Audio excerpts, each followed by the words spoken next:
Hello friends, అందరికీ నమస్తే అండి. మనం జనరల్గా అందరి ఇంట్లో అల్లం ఎక్కువ పేస్ట్ చేసి పెట్టుకునేటప్పుడు అల్లం తొక్కు ఇలా చేసి పెట్టుకుంటాం కదా. అది వేస్ట్గా పడేయకుండా మొక్కలు పెంచే వాళ్ళకైతే మంచి యూజ్ఫుల్ అవుతాయండి ఈ వాటర్ అనేటివి. ప్లస్ ఇంకొకటి కూడా చెప్తానండి, ఏంటంటే ఈ పొట్టు అనేది ఉంటుంది కదండి, ఈ పొట్టు వేస్ట్గా పడేయకుండా కడిగి ఒక 2-3 తడలు వాష్ చేసేసుకొని తర్వాత వడపోసినట్టు పెట్టేసుకున్నాక ఎండాక ఒక ప్లేట్లో లాగా ఆరబెట్టి, లేదంటే గుడ్డలైన క్లాత్లో ఆరబెట్టేసుకుంటే ఇది ఆరిపోయినాక బాగా ఆరిపోయాక టీ పొడిలో వేసి పెట్టుకున్నా కూడా మంచి ఫ్లేవర్ అనేది వస్తుంది. అల్లం ఫ్లేవర్ కోసం ఇంకా అల్లం వేసుకోకుండా సరిపోతుందండి.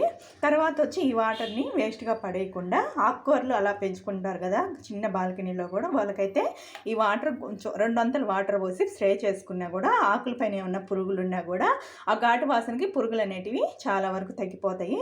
ఇంకా 2 అంతలు వాటర్ పోసుకొని చెట్టు మొదట్లో కింద వేసుకున్నా కూడా ఆ వాటర్ అనేది చాలా మంచిగా పనిచేస్తాయండి. ఎవరైనా నెక్స్ట్ కొత్తగా ఈ వీడియో చూసే వాళ్ళకి మంచిగా యూజ్ఫుల్ అవుద్ది ఈ వీడియో చూసే వాళ్ళకని చేసి చూపిస్తున్నానండి. ఎప్పుడు కూడా అల్లం మనం తొక్కు కానివ్వండి, అల్లం వేసి మనం ఘాటికి వాటర్ కానీ పడేయకుండా మొక్కలకు కానివ్వండి, ఆకుకూరలు అలా చిన్న బాల్కనీలు చేసుకునే వాళ్ళకి తిరిగి మళ్ళీ యూజ్ చేసుకునేటట్టుగా వంటింటి చిట్కాల్లో ఒక టిప్ అండి. నెక్స్ట్ టిప్ వచ్చేసి, ఎగ్గులు ఉడకబెట్టేటప్పుడు మనం ఒక నిమ్మ చెక్క వేసామనుకోండి, పగులు రాకుండా తొక్కు తొందరగా వస్తుంది.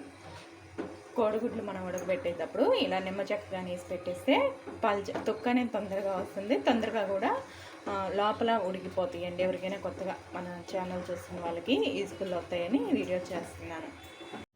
నెక్స్ట్ టిప్ వచ్చేసండి, మనం కొత్త గిన్నెలు కానీ తెచ్చుకున్నప్పుడు ఇవి స్టిక్కర్స్ డైరెక్ట్గా తీయకండి. ఇలా కొంచెం సెగ చేసేసి స్టిక్కర్ అని తీసారనుకోండి, స్టిక్కర్ అనేది నీట్గా వస్తుంది, మచ్చలు కూడా పడకుండా ఉంటుంది, ఈజీగా వచ్చేస్తాయండి. ఎప్పుడైనా కూడా కొంచెం వేడి చేసేసారనుకోండి, స్టిక్కర్ అనేది ఈజీగా రిమూవ్ చేసేసుకోవచ్చు.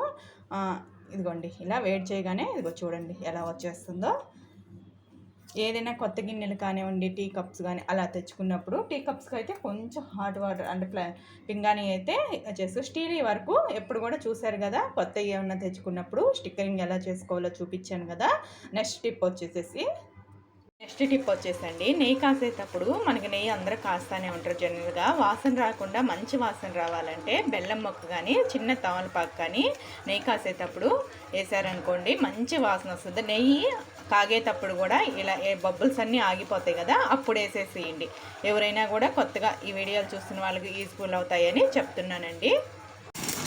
ఇదిగోండి, నెక్స్ట్ టిప్ వచ్చేసి, మన ఇంట్లో రెగ్యులర్గా వాడుకునేటివి టిఫిన్ ఆయిల్ కానీ నెయ్యి గిన్నెలు కానీ అలాంటివి జిడ్డు బట్టి మురికి పోకుండా ఉంటాయి కదా, తోముకునేదానికి చాలా ఈజీగా ఇలాంటివి వేడి నీళ్ళు పోసి కొంచెం నిమ్మ చెక్కేసి ఒక 5 నిమిషాలు పెట్టేశాక తర్వాత మనం సిల్వర్ పీస్ వేసి రుద్దేసానుకోండి, నీట్గా పోద్దండి. నీట్గా మనకి ఎటువంటి మొండి మరకైనా కూడా చేయడానికి క్లీన్గా అయిపోతాయండి. నీట్గా చేసుకునే అంటే కొంచెం ఒక గంట నానబెట్టేస్తే పైన ఊరికి అట్లా అనేగానే మురికంతా పోతుంది అనమాట. నెయ్యి గిన్నెలు కానీ నూనె గిన్నెలు కానీ ఆయిల్ ఏమైనా కూడా స్టీల్ వాటిల్లోనే మనం వాడుతుంటాం కదా రెగ్యులర్గా వాడే వాళ్ళకి. ప్లాస్టిక్ కన్నా స్టీలే మంచిది కదా.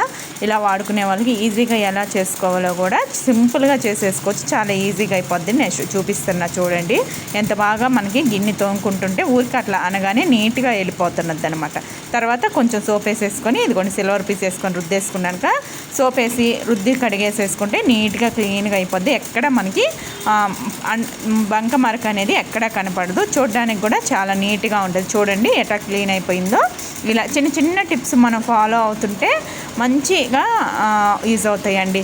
ఈ వీడియోస్ ఎవరైనా నచ్చుతున్నా కూడా, వంటింటి చిట్కాలు ఎవరికైనా నచ్చినా కింద కామెంట్ చేయండి. ఇంకా మంచి కామెంట్స్ చేస్తే లైక్ చేయండి, షేర్ చేయండి, సబ్స్క్రైబ్ చేసుకోండి.